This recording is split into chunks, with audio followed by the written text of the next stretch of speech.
Hello, hello, everyone. I hope you are doing amazing. If you're not able to type in the chat, you can just tap and then you'll be able to type in the chat. And if you are having any difficulties, maybe you're on your iPhone, I highly recommend using Safari as your browser in order for you to interact. So before we get started, I am so excited. Please let me know in the chat where you are tuning from. Hi, Carlina, Texas. So awesome. I bet it's so warm there. We're freezing here in Toronto. Awesome. Anyone else? Beautiful. Okay. So, as we are waiting for everyone, I am quickly going to talk to you about the topic of the event. And it is finding your ideal role before Christmas. We are going to map the pathway to help you land your ideal role that's going to bring you joy so that you are in positions that are between $150K to $300,000. And before we get started, I want to know, what are some of your roles here? Any product managers in the house? Let me know. LA, California. Oh my God, I'm so jealous. And I hope you're doing well, Alanoush. Quebec City. Well, it is pretty frozen over there too. Okay, so put for me your roles right now. Are you a product manager, agile coach, VP of operations, director? I am so curious. Help me understand what your levels are so that I tailor the presentation for you. Okay, as you do that, here's a question that I want to ask all of you, and I want you to think about. What do you value the most in your life and in your career?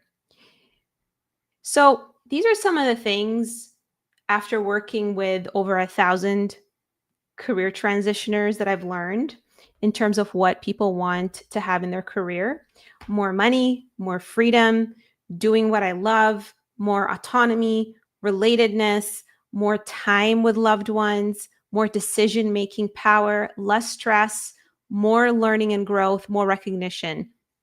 Any of these resonate with you? Put for me in the chat which one resonates with you the most. And if there's anything else that would be considered happiness for you. Recognition and growth. Yes, absolutely. Beautiful. Okay, so this photo practically summarizes how I want you all to feel. These are clients that I've helped, and if I were to summarize how they feel, it's just one word: happiness. Why do we do what we do in our career? Wake up in the morning, commute, spend more time with our coworkers than our family. It's because we just want to be happy. We want to do meaningful work where we're recognized, where we're growing, where we're excited, where we're serving people, right? That's the whole point of it. The end goal isn't a resume. It isn't passing an interview. It isn't getting recruiters to contact you. The end goal is doing what stimulates you. Yes, I love that. Okay, so if the goal is to create career happiness, my question to you is, why are you trying to revolve your life around your career instead of revolve your career around your life? Anyone guilty of that? I know that I have been. I was a management consultant for so many years. I used to travel. I used to take, 6 a.m. flights all the way to Minnesota in the dead of the winter, and I had no life. So I get it. If you are a high achiever, then you will definitely relate to this. But at the end of the day, we got to zoom out. It's the holidays, it's the end of the year. Let us zoom out and understand, at the end of the day, what do we want to achieve? Okay, so Here's what we're covering. We're going to talk about how to position yourself for 150K to 300,000 roles without starting over, without burning down your career, without spending years soul searching. But before we get into the framework of how to do that, I need to tell you a story because what I'm about to share with you, I actually learned the hard way. So, I personally spent more than 34 years of my life feeling miserable. I actually immigrated from a country called Bahrain to Canada when I was 17 because I came from a very dysfunctional family. My dad was an alcoholic. And the pivotal moment for me was when my dad threw a can of car oil at me that almost killed me. So, this is why I decided to make the move. Now, when I came to Canada, I spent a lot of my, career, more than 15 years, climbing up the ladder in Fortune 500 companies, working. I dealt with toxic environments that impacted my health. In fact, I even lost half of my pancreas because I was in a stressful job with a very micromanaging boss.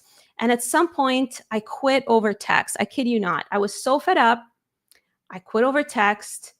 I didn't even have anything lined up. And that is because I was just done. At the end of the day, there's so much that you can take, right? And a lot of, and this is a big reason why I'm here, everyone, is because, yeah, maybe I seem like your hero because I quit over text. A lot of you might have thought about it. But also, what that ended up doing was put me in a really bad situation because I have nothing lined up. And like I say to some of my clients, especially when I get to that point, I always tell them to text me first before they do anything rash. You don't want to get to the point where you're just making rash decisions. So I want to be here for all of you to keep you from doing that. Because when I quit over text, I actually spent like 4 months unemployed, and it was very tough on me and very stressful, as you might all um, know, right? When you have financial obligations. So I've had all these successes with over 1,000 clients. I've helped, a truck driver go from being a truck driver to an agile mentor at a top gaming company in Portugal without even having a degree. I helped a doctor go from no tech experience to becoming a product manager, like a medical physician, actually. I helped an entrepreneur who was in Mexico land a role as a senior product manager at Amazon while he was still in Mexico and without even applying for the job. I helped someone who was trapped at an organization for more than 18 years and terrified of making a move because she did not know what else to do and she did not know if it was going to be any better. And she was scared of starting over. And I've also helped clients, get promoted, land better offers, like my client Randy, who ended up landing a director role, going from senior product manager to director. Even though his company kept telling him that they weren't going to promote him, I've helped a VP go to a CPO in a different industry. I helped a client go from nonprofit to Meta without tech experience, and a client who was also being passed over for promotions, even though she gave a lot of her life to this one company for 16 years. I ended up helping her go from director to VP. Okay, so as you can see, I've had all these successes, but at some point in 2024, something horrible happened to me. I went through a life transition, and a lot of you might be familiar with this, right? You go through some stuff in life. Maybe you have a death in your family. Maybe you deal with an illness. Maybe you go through a divorce or a breakup. For me, my life transition was I lost my dog in 2024. He was about 13 years old. He got diagnosed with meningitis of the brain. And I was literally going all the way to the other end of town, commuting for 1 hour to get him chemotherapy treatments. And so I was really attached to that dog. That dog was my family. I don't have kids, so he was like my kid to me. And when I lost him, I basically went into a spiral. Sometimes you can be great at what you do, but when something like that happens, you lose clarity in your career, you lose motivation, and you start questioning everything. Am I burnt out? Am I just bored? Do I need to pivot completely? Should I burn it all down and start over? Those were the thoughts that were going through my head. So I just ended up quitting my career coaching practice. I quit my job as a career coach, even though I invested $250,000 into my business and had all these successes. And what I ended up doing was I became a fractional CMO at a company for about a year. And even though I was brilliant at working with the founder of that organization and helping him with his messaging and his marketing, I missed helping people design their career. I had built so much mastery in that. I had accomplished so much. So I tried to figure out multiple coaches to help me identify what to do next with my career. I know, right? I've been helping people with this for more than 5 years and thousands of people, but I could not figure it out on my own. Now, every single time that I talked to a coach, they said to me, you need to decide, you need to pick a lane. This is your decision. I can't make that decision for you. And no matter how many client stories and people that I've worked with that I shared with them to basically dissect what I've done and understand my gifts, they kept pigeonholing me into a title. And they would just say, well, so what do you do? What are you? Are you a placement agency? Are you like a recruiter? Are you a life coach? The more I repeated what I did in my career, the more I lost confidence because I just felt misunderstood by all of them. Now, here's the funny story. Around December 2024, I had 3 clients that I worked with reach out to me, and all of them landed amazing roles. One of them was my client Elisa, who landed at Meta. The other one was Stephanie, who went from director to VP. And the third one was Dana, who went from VP of product to CPO. I was in shock by these stories and success stories. And so I asked them if I could interview them. And every single one of them said the same thing. You helped me get clear on my career sweet spot, my unique value, and the DNA of companies and work that would maximize my pay and fulfillment. You gave me decision-making power. You listened with patience. You helped me see what I wouldn't see on my own. And that's when it clicked to me. I realized that I didn't need to pivot. I just needed to get clear on my career sweet spot and my positioning. And this is what I want to help you with today, because a lot of you, when you're not happy with your career and you're trying to figure out what you want to do next, you feel like you need to burn the whole thing down and start over to be happy. And that's why you get scared. That's why you freeze. That's why even when things are not great in your role, you don't want to leave because you feel like you have to abandon all of that mastery and hard work that you poured into becoming good at what you do. And you don't need to do that. And so I want to introduce to you the concept of positioning. So some of you may be in marketing or product and you might understand what positioning is, but not everyone does. And I want to explain to you what that means. Okay, so positioning means that you need to know who you're uniquely equipped to serve, right? You need to know what problems you're built to solve. Each one of you is gifted at solving certain types of problems. Maybe some of you are strategic. You're really good at seeing like the big picture. Maybe some of you are really good at operations. You're so good at building systems and streamlining things in operations, right? Maybe you are so good at understanding customers. You're a wizard at that. You can literally read their mind. You need to figure out what is it, not the title, but what is the problem that you are naturally great at solving.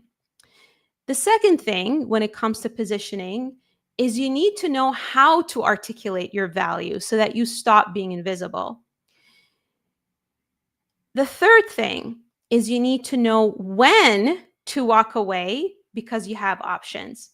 So positioning is not your title.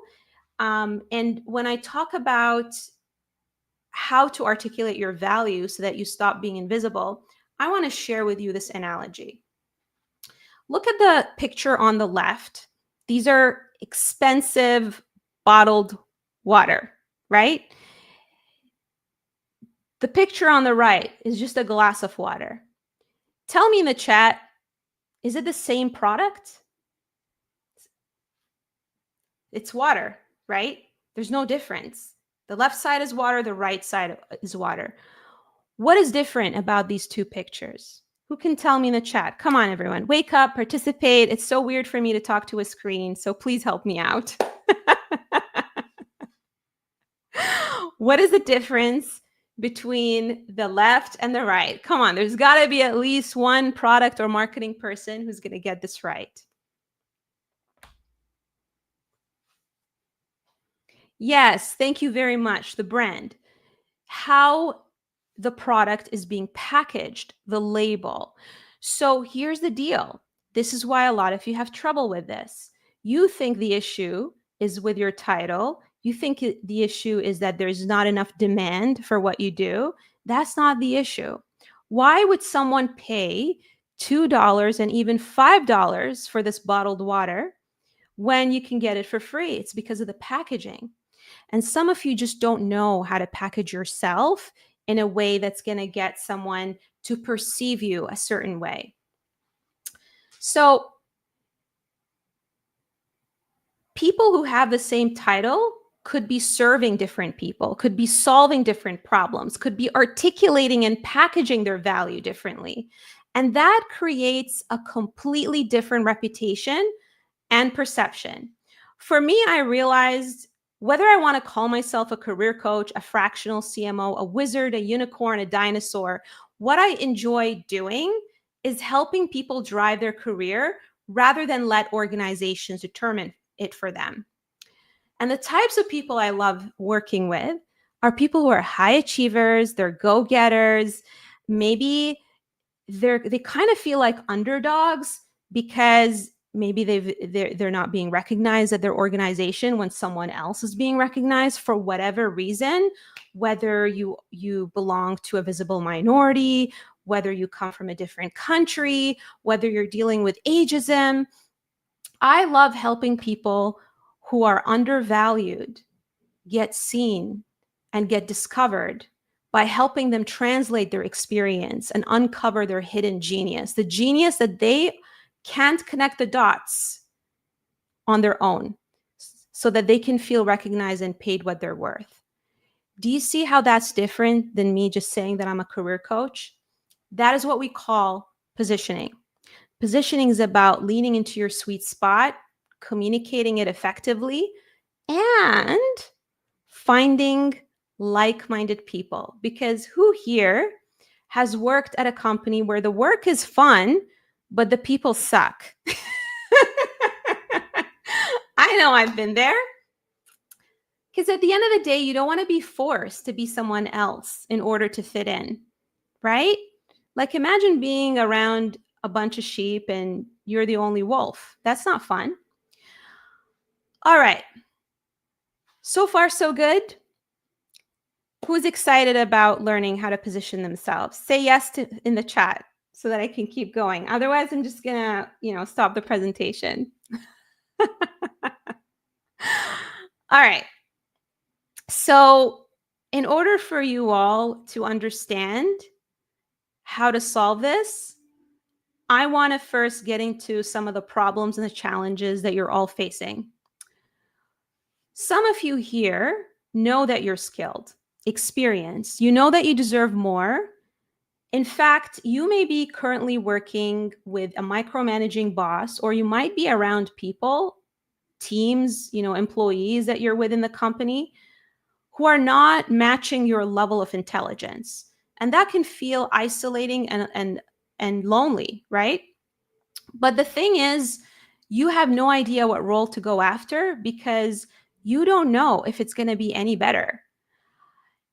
The second problem is that maybe you are burnt out and you're feeling under challenge, so you're too demotivated to look around and apply, because the environment that you're currently in or may have experienced have caused you to doubt yourself. It impacted your confidence.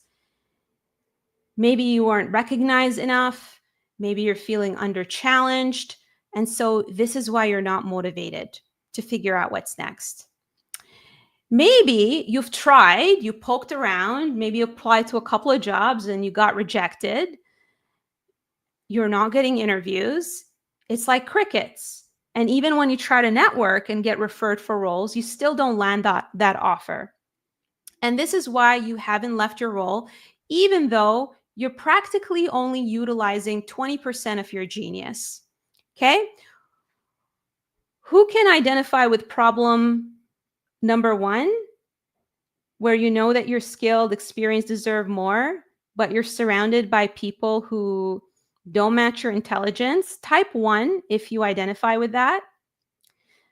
Type 2 if you're burnt out. And this is why you just don't have it in you to look for something else because of how the environment impacted your confidence, or you're just tired.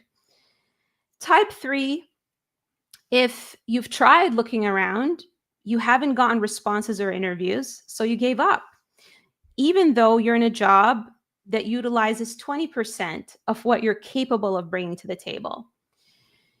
Number 4, you hear things like, we're impressed with your experience in interviews, or you're constantly being promised a promotion at work, but it never happens.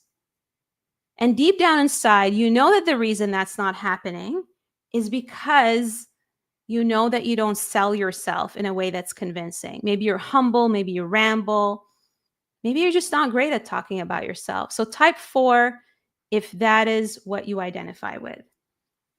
Okay, beautiful. We got a bunch of 3s here. Interesting. All right. Sometimes it's not about what you do. It's about what to stop doing that can massively change the problem. So I want to talk about some of the mistakes that I've noticed through my experience. I'm like practically a doctor at this point for careers. I've spoken to so many people, more than 1,000, right? I've worked with 1,000, but I've spoken to thousands and thousands of people. I've done speaking engagements. I've been to organizations, and I can literally spot those mistakes a mile away. So I'm going to talk to you about them, because if you understand your mistakes, then you're not going to keep repeating the same thing over and over again. So mistake number 1, some of you have a tendency to apply to a variety of roles at different levels to increase your chances. You're thinking the issue is a volume issue, right? But I just showed you that picture of the water bottle that's beautifully packaged. Guess what? Even in this economy, people still buy it. I went one time to a restaurant. I was so thirsty, and I still bought the bottle that was $5. There's still demand for it. It's still being sold, even in this economy. So it's not about volume, and you don't need to have too many people who demand your skills. It's more about fit and being laser focused. So here's an example of something that I noticed. Someone who shared this with me. I asked her, okay, so what are the roles that you're applying to? And they shared with me VP of product, CPO, SVP. These are all different roles, because if you're going to market yourself for a VP role, it's different than you marketing yourself for, let's say, a senior individual contributor. You're going to need to talk about, the scale of what you've done, right? And if the scale of what you've done is not relatable to the company, they see that, oh, this person is overqualified.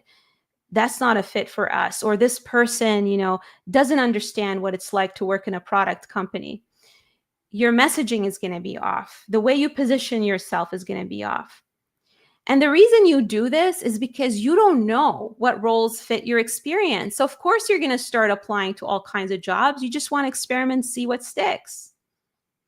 But what that does is it makes it hard for people to understand what is it that you do. So you see this example, someone who has Scrum Master, product owner, business analyst. The recruiter looks at this and they're like, I'm confused. I don't know if this person is a fit. And I get it. No one sat down with you, went through your entire experience, look at your personality, skills, your story, and mapped out all the options out for you. Because when you're inside the jar, it's hard to see the label from the outside, especially when you've done so many things. It becomes muscle memory for you. You don't even remember what you do. It's just automatic for you. Mistake number 2, you underestimate your own greatness. Who here tends to minimize what they've done because they're super humble? Maybe you have a little bit of imposter syndrome, right? And maybe you just take what you've done for granted, because guess what? When you have been doing something for a very long time, it becomes what I call unconscious competence. It's like a grandmother who's been baking these cookies. She doesn't even need to follow a recipe. It comes automatically to her, and she takes it for granted because she does it all the time. Maybe you were raised in a family that discouraged you from bragging. Maybe you come from a culture that discouraged you from bragging, like me, or maybe you've been told by a boss that your work wasn't good enough, so you question your greatness. Maybe you've been doing this for over a decade. It feels automatic. And here's the problem. What the recruiter knows and what's in your head is invisible. And so you need to bridge that gap. You cannot assume that, oh yeah, but that's normal for the role that I do. They should know that I do this. No, they wouldn't. Okay, mistake number 3. You rely on an outdated job search strategy. At this point, I'm sure some of you know this, things have shifted in the job market. You can't just apply for jobs. And maybe before, you can apply cold and get away with not having good, positioning and marketing. You got to work harder for it now. You got to find a way to stand out, because you're going to get lost in the sea of applications if you don't stand out. All right.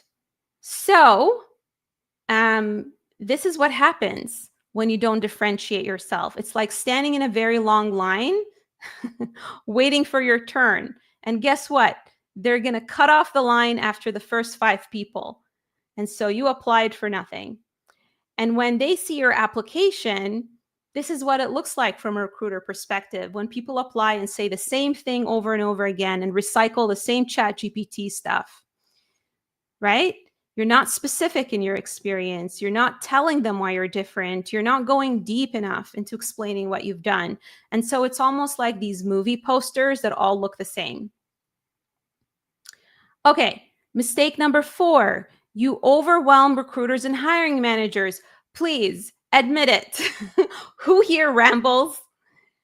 It's like you're giving a mass-produced buffet of your experience and handing it over to the recruiter or hiring manager, and they're just overwhelmed. They won't even retain your answer. And at the end of it, they'll tell you, well, you don't have enough experience. Why? Because you just overwhelmed them. They did not understand anything that you said because of how long-winded you were, how you were rambling. Instead of just showcasing your best dishes like an upscale restaurant. Have you been to an upscale restaurant that only gave you 3 items on the menu? When you go to a Chinese restaurant or any other, let's say McDonald's or whatever, I don't know, but what's in my head is actually going to a takeout Chinese restaurant. And this menu is so long. There's a gazillion like options, right? Or going to a buffet where the quality of food is so watered down. This is what happens when you have these long-winded answers and you're telling the recruiter everything that you've done. It waters down what you've done. It makes it very difficult to understand, and you no longer come across as a premium candidate. Mistake number 5, you over-explain yourself during interviews for a role that's not even a fit. And that's what kills me. When people tell me that I went to this interview, I don't even care about this job, or it was too junior, and you're upset about it. So what you end up doing when you over-explain yourself is you become salesy, because it's like people can tell that you're not being confident. Okay. Every job, every industry, every business is honestly oversaturated. So this whole excuse about, oh, like the market is bad, everything is oversaturated. Guess what? Even in my industry, things are saturated. Does that mean that you give up? Does that mean that you do nothing? So what is the solution? The only solution is that you need to get better at communicating your unique value. That's your only choice. Look at this athlete, right? Usain Bolt. How many people try to compete for the Olympics? Did he just give up, or did he find a way to get better? And that's what I want to leave you with, is we're all in this together. Find a way to differentiate yourself. So to fix these mistakes, we need to completely shift how we look at landing career opportunities that bring us joy.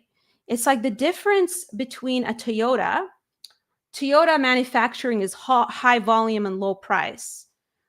But a Ferrari, why is it premium? Why is it luxury? Because it's focused more on quality than volume. Okay? This is an example too. Think about Sheryl Sandberg, former COO of Meta, or Satya Nadella. Do you think that they applied to 1,000 jobs? No, they were sought out. Why? Because of the way they've positioned themselves. Okay, so I narrowed down how to solve this into a very simple 3-step framework. This is a time where you take notes, by the way. So the first thing that you want to do in order to solve this problem of figuring out what you do better than anyone else, and by the way, if you pay attention to step number 1, this is something that you can do before Christmas and nail, so that in the new year, you're not spinning and spending 6 months figuring out what you want to do. You can actually start applying for roles and get out of the prison that you're in right now. The first step is identifying your career sweet spot. So there are 3 components that I teach clients to figure out in order to get this right. Number 1, who you're uniquely equipped to serve. So we talked about the definition of positioning, which is pretty much identifying your career sweet spot. The first component of positioning one-on-one, right, is who you're uniquely equipped to solve. The second thing that you need to figure out, what problems you are built to solve better than anyone else. And the third component is what impact you want to make, the social impact, right? Because you got to believe in what the company offers as well. This is how you articulate your value. When you get clear on these elements, you stop applying for roles that don't fit. You stop rambling in interviews. You stop feeling undervalued. Because guess what? When you go through this exercise, you understand your worth and you become more focused, so that you're not wasting your time on opportunities that just don't make sense. Because even if you are a wizard at interviewing, you're still not going to get the job if it's not a fit. Okay, so let's break it down so that you all understand this. And again, this is something that I encourage you to take notes and maybe even plop in the chat, and tell me like who you're uniquely equipped to serve. Okay. So when it comes to understanding who you're uniquely equipped to serve, this is about understanding the DNA of companies where you thrive. And that's a big mistake also that I see people make is they only focus on roles and job descriptions and, like things they enjoy doing, but they don't factor in how the organizational culture is set up and if it matches their values. The second component is the types of leader you want to work with best. So I want you to imagine what type of boss you would love working with. Maybe you've had that boss in the past. Think about what are the qualities and values and characteristics that this boss has. And then the third aspect is the team dynamics. If you don't get along with your team, then they're not going to bring the best out of you. There's always going to be friction and arguments. Most people skip this step. They apply to roles based on title and salary. And here's the problem. Not every 200,000 role is created equal. You can land a $200,000 role and be miserable because the company culture doesn't fit you. Or you could land a 150K role and thrive because the DNA of the company maximizes your strengths. All right?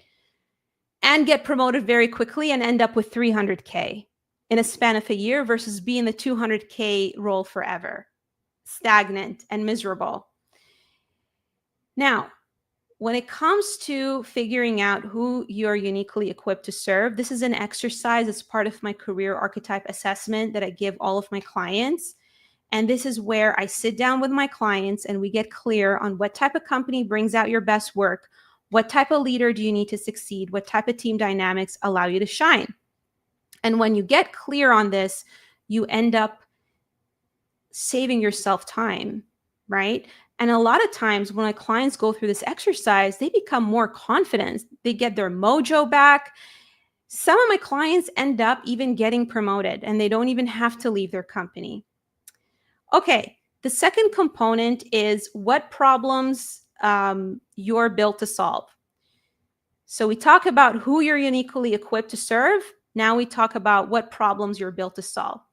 This is where people get stuck because they think their value is tied to tasks, but that's not how hiring managers think. They don't care that you built a spreadsheet or that you came up with some kind of framework. They care about what problem you solved and what business outcome you helped them achieve. So instead of fixating over, I'm a senior product manager, maybe you want to think about, well, I help companies scale their product roadmap without sacrificing quality so that they can grow their revenue without burning out their team, right? That's an example of being clear about the problem that you are built to solve. The third component is the social impact. Think about what products or services do you believe in? Customers you enjoy helping? How do you want to make lives better? What legacy do you want to leave behind? All right, so I gave you those three components. I hope you took notes. Listen, if you still can't figure it out, that's normal. I don't want you to get frustrated because I will tell you right now that my clients, when we go through this exercise, I'm like that person on the outside who goes through their stories and helps them connect the dots, because when you're inside the jar, you can't read the label. And that's exactly why, even though I'm a career coach, I couldn't even figure that out on my own, what direction I need to go. I had to hire coaches to help me. Okay, so when you figure that out too, that's how companies see you, as someone who's premium and they're willing to pay top dollars. All right, let's get into the second component of the framework. We figured out that you need to identify your career sweet spot. Obviously, that's not enough. Obviously, you knowing what your career sweet spot is not enough. You need to be able to articulate it. Now, the best way to articulate it is to tell your story, not read your resume. Tell your story. Now, I understand that this is challenging because you're expected to sum up years of experience in 2 minutes.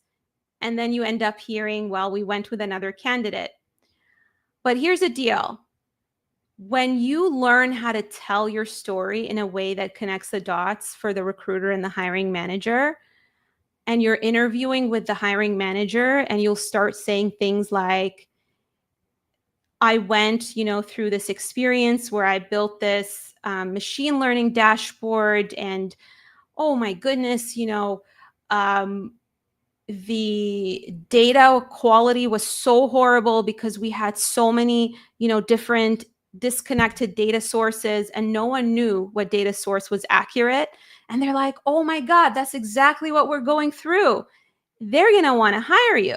But when you just say, yeah, I built a machine learning dashboard, and it used, I had some Python scripts and blah, blah, blah, that's not going to be convincing. See, the thing is, stories create connection and emotional resonance. And I want you to name like one leader who isn't a great storyteller. Look at all these leaders. Tell me, name a leader that you know who doesn't have a story. You're not going to be able to name one that doesn't have a story, right? I mean, even Steve Jobs, no one knew about him, but as soon as he started becoming a storyteller, everyone started knowing about him. And Apple stocks like shot up the roof. Okay.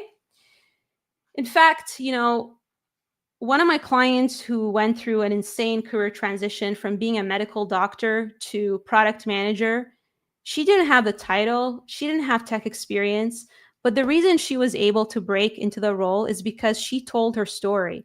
We went through all of her stories, and one of them was about how she actually built her clinic. And I said, wait a second, you built your own clinic and you used electronic medical records? That's literally what product managers do. You literally launched a product. And so we used that story despite not having the product manager title, and she ended up getting hired. Now, when you tell a story, a lot of you are so fixated about metrics and quantifying your achievements because that's what you've been told by a lot of resume writers and career coaches. But the thing is, you need to tell the story behind that. You can't just say, oh, I reduced HR workload by 75%, or I secured a $1 million 3-year contract. The hiring manager is going to want to know how. And the how is the evidence. And the evidence is the story. And you need to tell the story in an engaging way that is concise, has one clear takeaway, and is going to retain the hiring manager's attention instead of falling asleep. Because here's the deal. Would you work with a doctor who tells you they have a 90% success rate? Or would you work with a doctor who tells you the story behind it of how he's treated a patient with pancreatitis, constantly feeling nauseated with a 6-centimeter cyst, like me, and was able to perform the surgery with minimal scars, right? You see the difference? Story with metric versus just the metric on its own. One of the things that I give my clients is my story building system, which helps them brainstorm their stories and structure it in a way that is compelling. And in fact, I've even created a story architect GPT that actually asks you the right questions in order to put your story together. And that's what my clients have access to when they join my programs, so that they do a lot of the upfront work, and them and I spend more time giving them feedback and practicing their stories. Which takes me to the third and final part of the framework: positioning yourself as a guide. And this is where executive presence comes from. A lot of you, may be aspiring leaders. You might want to move up in your career. Maybe you want to land your first people manager role, director role and above. Some of you are already directors, maybe VPs, and you want to move up. And I find that the bottleneck to make that happen, to move up in your career, regardless of where you are in your career, is because you don't know how to have that professional charisma and position yourself as a guide. Positioning yourself as a guide is not checking boxes. It's actually learning how to be charismatic. And how you can be charismatic is actually being good at asking the right questions, being able to diagnose before you solution and prescribe. Ever Have you ever been to a doctor who made you feel so heard and so convinced because they sat there and took their time and asked you all of these questions to get to know what you're struggling with before they just send you home with pills? In order to be someone who's charismatic and has executive presence, you need to learn how to position yourself as a guide instead of a hero.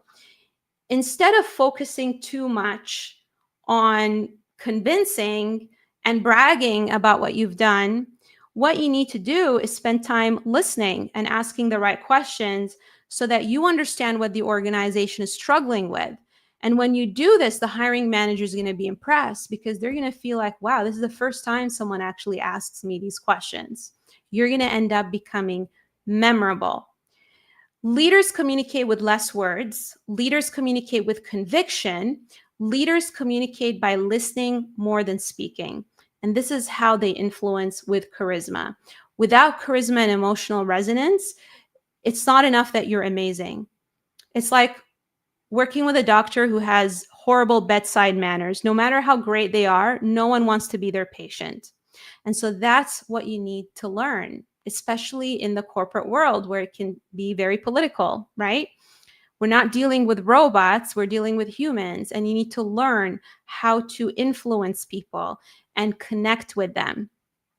Okay, so I'm like literally flying through this, even though I still have 15 minutes in here. What I want to do for all of you, I know this is like, a lot of great information. But what I find that even when I give this information, people still don't know how to apply it to themselves. They still struggle with like figuring out, I don't know what's blocking me in my career.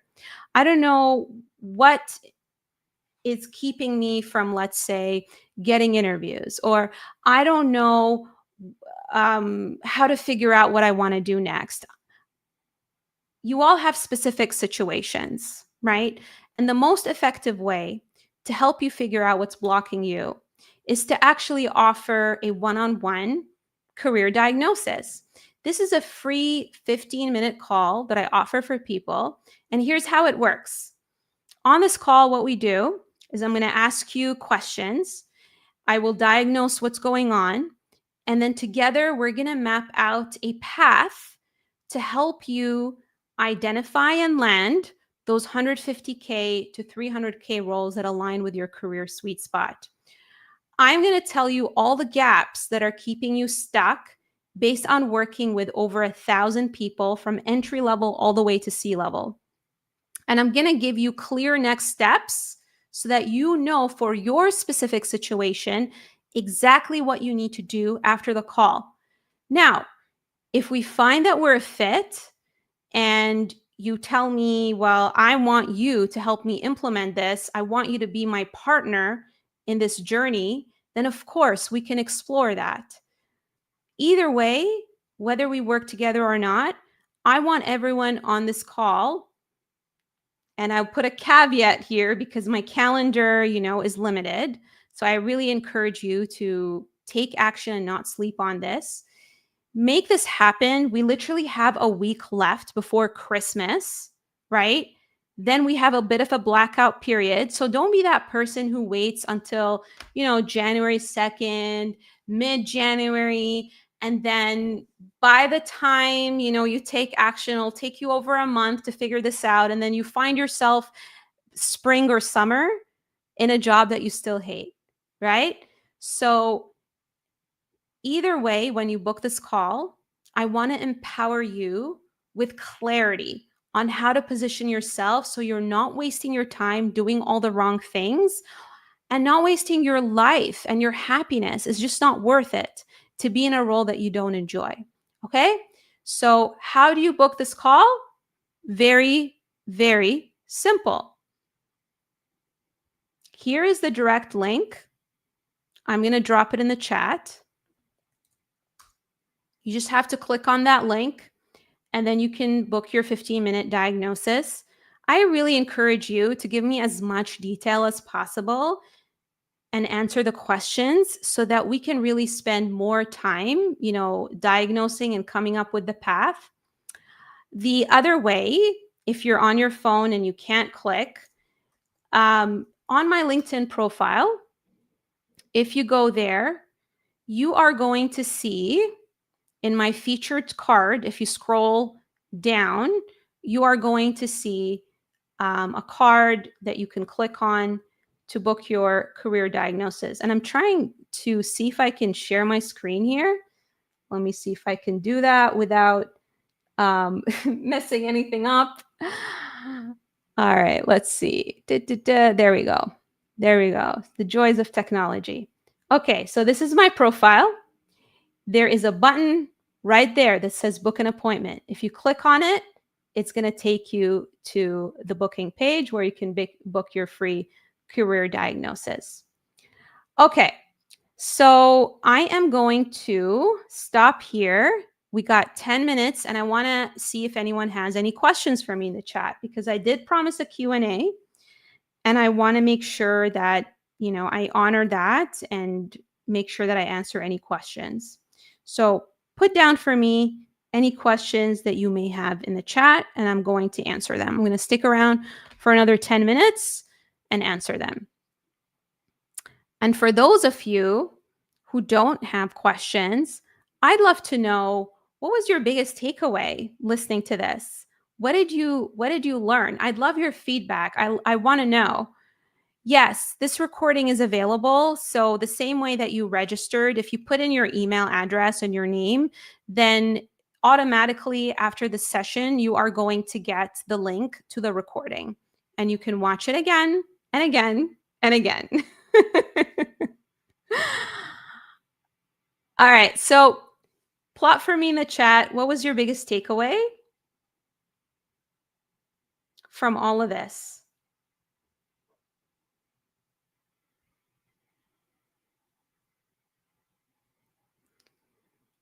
Let's say out of all of these like three steps that I gave you, what do you feel was your aha moment? Oh, we got a question. How do we assess if the roles we are looking for is even available in the organization? So before you even get there, before you even figure out if it's available, I would encourage you to actually start with being clear about the value that you bring to the table. Because guess what? If you've done this before and you've solved these problems before, chances are there's an organization out there that needs your help. Okay? And when you brand yourself the right way, I've had clients who like I shared with you, didn't even need to apply because they were very clear about what they offer. They got found. I mean, it's the same way that you found me, right? You didn't find me on some job board. You found me because my messaging spoke to you, right? So I work with clients on multiple ways to obviously bring traffic and eyeballs on their profiles. One of them, is through LinkedIn. One of them obviously is through networking. One of them is the way that we design the resume has the right messaging. I mean, I've had clients who literally got like 6 interviews in a span of 2 weeks just by applying cold. And she was confused. She was like, everyone is telling me that I should be networking more and doing all these things. And I said, yeah, you can network, you can apply cold, but if you're not communicating your value in an effective way, then you're not going to get interviews.